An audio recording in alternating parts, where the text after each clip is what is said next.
இன்றைக்கி இந்த வீடியோவில் மிக மிக முக்கியமான எச்சரிக்கையான ஒரு ஜோதிட விஷயத்தை தான் இப்போ இந்த வீடியோவில் ரொம்ப லைவாக கடகராசிக்கார நேயர்களுக்கு பார்க்க போகிறோம். என்ன விஷயம் அப்படிங்கிறத பார்க்குறதுக்கு முன்னாடி எதை பற்றிய விஷயம் அப்படிங்கிறத இன்ட்ரோவில் முதல்ல ஷேர் பண்ணுறேன். கடகராசிக்காரங்க என்னங்கிற தாள்களை முதல்ல இந்த வீடியோவில் தெரிஞ்சுக்குங்க. அதாவது தற்போது ஆங்கில மாதத்தில் 3வது மாதமான மார்ச் மாதமானது பிறந்து நடந்துட்டுருக்குங்க. மார்ச் மாதத்தில் வரக்கூடிய மார்ச் 14ஆம் தேதி ஒரு எச்சரிக்கையான நாளாக வருது. ஆக்சுவலி அன்று தமிழ் மாதத்தில் மாசியுடைய 30ஆம் நாள், அதே போல் கிழமை வெள்ளிக்கிழமை. இந்த நாள் இன்னும் வரத்துக்கு 4 நாட்கள் மட்டுமே இருக்குது. இந்த நாள் அப்படி என்னடா முக்கியமான நாள் அப்படின்னு நீங்கள் பார்த்தீங்கன்னா, இந்த ஆண்டின் முதல் கிரகணமானது நடக்க போகுது.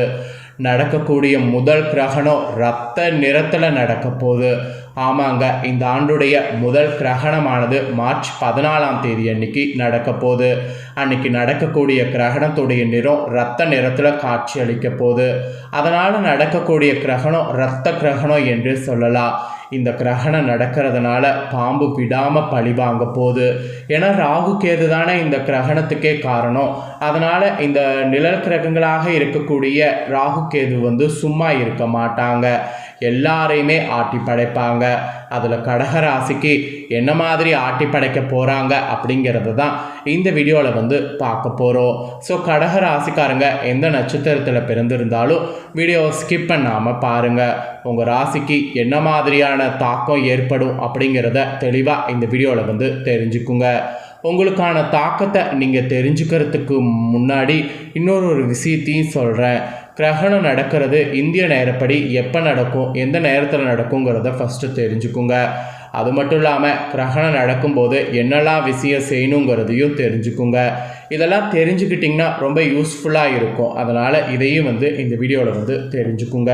ஃபஸ்ட்டு கிரகணம் நடக்கக்கூடிய முழு விவரத்தையும் இந்த வீடியோவில் பார்க்கலாம். அதாவது சந்திர கிரகணம் நடக்கக்கூடிய நேரம், இது இந்தியாவில் தெரியுமா தெரியாதா அப்படிங்கிறத எல்லாமே இந்த வீடியோவில் பார்க்கலாம். அதுக்கப்புறம் மற்ற விஷயங்களை எல்லாம் இந்த வீடியோவில் பார்க்கலாம். சந்திர கிரகணங்கிறது நம்மளுடைய இந்து மதத்தில் சிறப்பு முக்கியத்துவம் வாய்ந்த ஒரு அரிய நிகழ்வாக கருதப்படுது. ஆக்சுவலி பூமிக்கும் சந்திரனுக்கு இடையில் சூரியன் வரும்போது அந்த வானிய நிகழ்வு சந்திர கிரகணம் என்று அழைக்கப்படுகிறது. ஆக்சுவலி சந்திர கிரகணம் சனாதன தர்மத்தில் ஒரு அமங்கல நிகழ்வாகவும் கருதப்படுது.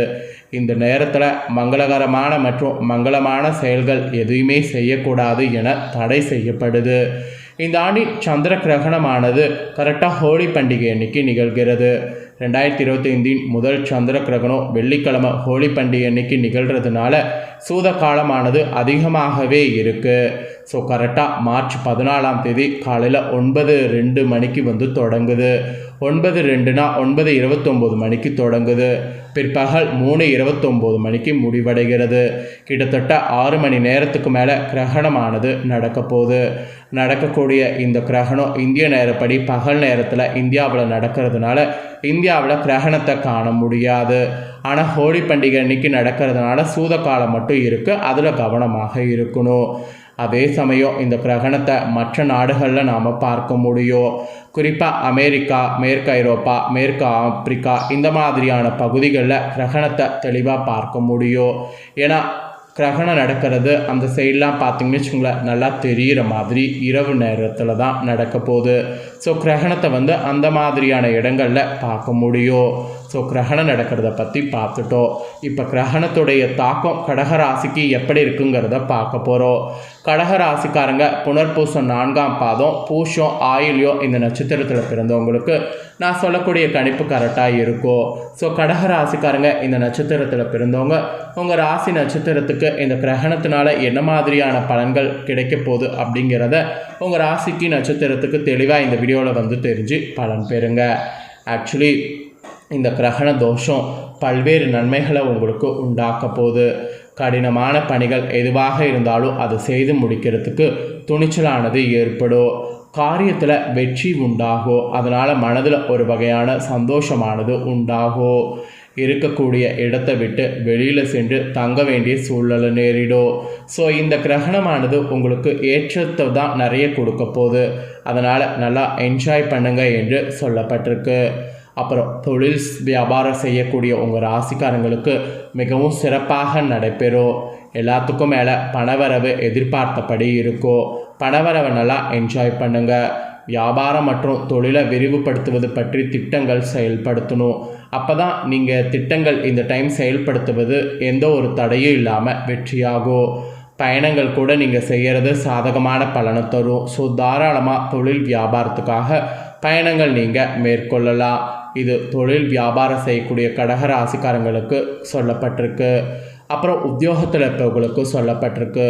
உத்தியோகத்தில் இருப்பவர்களுக்கு முன்னேற்றமானது இந்த கிரகணத்தினால் காண போகிறீங்க. வேலை பற்றிய கவலையெல்லாம் உங்களுக்கு நீங்கும். நிர்வாகத்துடைய ஆதரவு உங்களுக்கு இருக்குது. அதனால் ஈஸியாக உங்களுக்கு மேன்மையானது அடைய முடியும். குடும்பத்தில் கூட ஏதாவது ஒரு விஷயம் தொடர்பாக வாக்குவாதம் ஏற்படும். அதனால் அதில் மட்டும் கவனமாக இருக்கணும். கணவன் மனைவியாக இருக்கிறவங்க அனுசரித்து செல்வது இந்த கிரகணத்தின் போது நல்லது.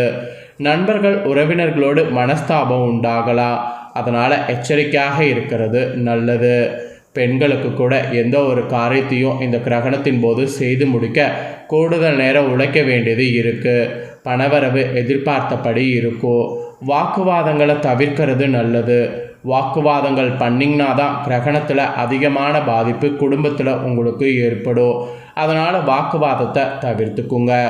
அப்புறம் மாணவர்கள் கடகராசிக்காரங்களுக்கு கூட மற்றவர்களை இந்த கிரகணத்தின் போது அனுசரித்து செல்வது நன்மை தரும். விளையாட்டுகள்லாம் கவனம் செலுத்துவதோடு கல்வியில் கூடுதல் கவனம் செலுத்தணும்.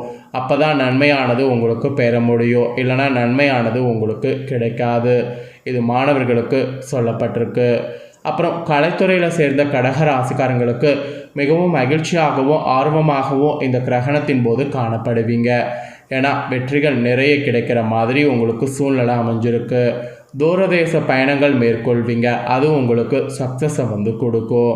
அதுக்கப்புறம் அரசியலில் இருக்கிறவங்களுக்கு கூட வாக்கு கொடுக்கும்போது கவனமாக இருக்கணும். தேவையில்லாத இடங்களில் நிறைய பேச வேண்டாம். கவனமாக இருக்கணும். நிறைய பேசுனீங்கன்னு வச்சுக்கோங்களேன், அது உங்களுக்கு ஆபத்தை கொடுக்கும். அதனால் நிறைய பேச வேண்டாம். ஸோ இந்த மாதிரியெல்லாம் நீங்கள் ஒரு சில துறையில் கவனமாக இருக்கணும் என்பது கிரகணத்துடைய விளைவுகளாக குறிப்பிடப்பட்டிருக்கு. அப்புறம் உங்களோட நட்சத்திரத்துக்கு ஏற்பவும் சில டிப்ஸுகள் இருக்குது. அதையும் சொல்கிறேன், நோட் பண்ணிக்கோங்க. ஃபஸ்ட்டு புனர்பூசம் 4ஆம் பாதங்களில் பிறந்தவங்களுக்கு சொல்கிறேன். இதில் பிறந்தவங்களுக்கு இந்த கிரகணத்துடைய தாக்கம் இதில் வேகமாக செயலாற்ற வேண்டிய எண்ணம் உண்டாகும். குடும்பத்தில் கணவன் மனைவிக்கிடையே இருந்த மனஸ்தாபம் நீங்கி ஒற்றுமை உண்டாகும். பிள்ளைகள் நீங்கள் சொல்வதை கேட்டு நடப்பது மன திருப்தியை தரும். ஸோ இந்த மாதிரியான சில விஷயம் உங்களுக்கு சொல்லப்பட்டிருக்கு. அப்புறம் பூசமில் பிறந்தவங்களுக்கு சொல்லப்பட்டிருக்கு. இதில் பிறந்தவங்களுக்கு இந்த கிரகணத்துடைய தாக்கம் உங்களுடைய ஆலோசனை கேட்டு குடும்பத்தில் இருப்பவர்கள் செயல்படுவாங்க. ஆன்மீக நாட்டம் உண்டாகும். வீண் அலைச்சல் ஏற்படும். மாணவர்களுக்கு கூட தொழில்நுட்ப கல்வியில் இன்ட்ரெஸ்ட் உண்டாகும். புதிய வகுப்புகளில் சேர முயற்சிகள் மேற்கொண்டிங்கன்னா சக்ஸஸ் ஆகும். ஸோ பூசமில் பிறந்தவங்களுக்கு இந்த மாதிரியான பலன் கிடைக்கும் என்று குறிப்பிடப்பட்டிருக்கு. அப்புறம் ஆயிலில் பிறந்தவங்களுக்கு சொல்லப்பட்டிருக்கு. இதில் பிறந்தவங்களுக்கு இந்த கிரகணத்துடைய தாக்கம் சுபகாரியங்களை கலந்து கொள்ள நேரலாம். காரிய வெற்றியானது உண்டாகும். இழுப்பறியாக இருந்தவர் சாதகமாக முடியக்கூடும். தேவையற்ற கவலைகள் நீங்கள் செய்யும். உங்களை பற்றி விமர்சனம் செய்து வந்தவர்கள் அதனை விட்டு விடுவாங்க. ஸோ அதனால் ஃப்ரீயாக இருக்கலாம். ஸோ நட்சத்திரத்துக்கு ஏற்பவும் கிரகண தோஷத்துடைய தாக்கம் இப்படி தான் இருக்கும் என்று உங்கள் ராசிக்கு குறிப்பிடப்பட்டிருக்கு. ஸோ குறிப்பிடப்பட்டதை தெளிவாக இந்த வீடியோவில் சொல்லிட்டேன். சொன்னதை தெரிஞ்சிருப்பீங்க. தெரிஞ்சதுக்கேற்ப நடந்து பலன் பெறுங்க. ஸோ கிரகணத்தின் போது நீங்கள் செய்ய வேண்டிய விஷயங்களில் ஃபஸ்ட்டு என்ன சொல்லப்பட்டிருக்குன்னா, கிரகணம் தொடங்குவதற்கு 2 மணி நேரத்துக்கு முன்னதாகவே எந்தவித உணவு உட்கொள்ளக்கூடாது. அப்புறம் உணவுகள் ஒரு வேளை உங்கள் வீட்டில் சமைச்சு வச்சுருந்திங்கன்னா அதில் தர்பை புல்லுனை போட்டு வைக்கணும். கிரகணத்தின் போது மெயினாக நவக்கிரக துதியை பாராயணம் செய்யணும், கேட்கணும். இல்லைனா சந்திர கிரகணத்துக்கான துதியை பாராயணம் செய்யணும், கேட்கணும். அப்புறம் கர்ப்பிணி பெண்கள் கடகராசிக்காரங்க கிரகண நேரத்தில் வீட்டை விட்டு வெளியே போகக்கூடாது.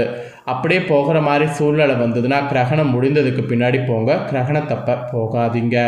ஸோ இதெல்லாம் நீங்கள் செய்ய வேண்டிய விஷயங்கள் என்று உங்களுக்கு சொல்லப்பட்டிருக்கு. ஸோ சொல்லப்பட்டதை தெளிவாக இந்த வீடியோவில் உங்களுக்கு ஷேர் பண்ணிட்டேன். ஷேர் பண்ணதை தெளிவாக இந்த வீடியோவில் உங்கள் ராசிக்கு என்னங்கிறத எல்லாமே தெளிவாக இந்த வீடியோவில் தெரிஞ்சிருப்பீங்க. ஸோ தெரிஞ்சதுக்கேற்ப நடந்து பயன்பெறுங்க.